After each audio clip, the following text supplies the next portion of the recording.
Tilençi Tamaq һәм якын тирә авылларда яшәүчеләр өчен Фәйзрахман мәчете бай тарихлы 19 гасырның икенче яртысында мәгърифәтче хәлфиннәр тарафыннан төзелә.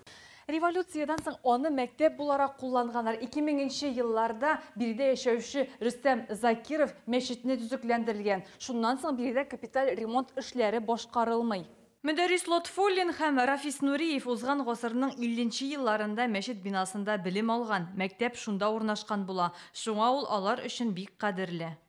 Кыйммәтле, конечно, кыйммәтле булмышы. Безнең бабайлар шушында укыган, әти шушында укыган.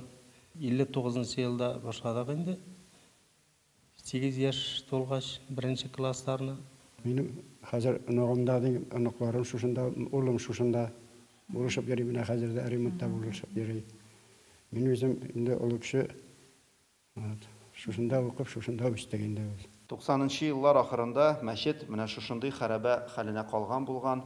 Инде авыл халкы тарафыннан һәм инде авылдан чыккан кешеләр тарафыннан инде мәчет киридән аякка басты һәм мәчет буларак хезмәт итә башлады. Гасырдан артык вакыт эчендә бина шактый таушала, мәчетнең тышкы ягы җимерелә башлаган. Мәхәллә кешеләре һәм игәнәчеләр ярдәме белән аның бер өлешен төзекләндергәннәр. Идәннәрне, тәрәзәләрне алыштырып, диварларны ныгытканнар. Мәчетнең беренче залына ремонтлар ясалды, әлхәмдүлилләх. Инде алга таба безнең инде планлаштырылды икенче якны ясарга. Мөселманнарга тәһарәт алу өчен уңайлы шартларда булдырырга телиләр. Тышкы ягын да безнең ясарга кирәк, ныгытырга кирәк.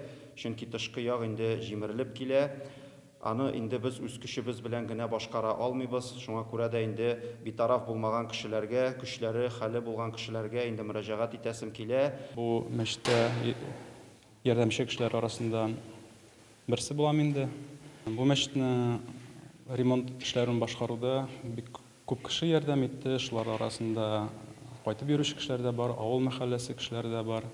Фәйзрахман мәчете Tilençi Tamaq авылы күрке генә түгел, ул республика өчен тарихи әһәмияткә ия Гыйбадәтханә Татарстанның мәдәни мирас объектлары исемлегендә. Без монда укыдык, шушында спорт залга йөрдек, класслар бар иде монда. Мин монда бөтен өчен аермачык беләм инде. Безнең җирлектә 1700-дан артык кеше яши, безнең 5 авылга инде. Мәчет инде безнең барыбызга да кирәк, анысы инде.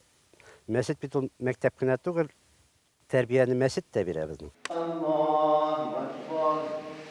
Барлык эшләрне башкарып чыгу өчен 3 миллион сумнан артык акча кирәк. Изге эшкә кушылып, мәчетне төзекләндерергә теләк белдерүчеләр авыл имамы белән элемтәгә керә ала. Тукай районыннан Гөлнара Миңнеханова, Александр Лихачев, Яңа гасыр каналы.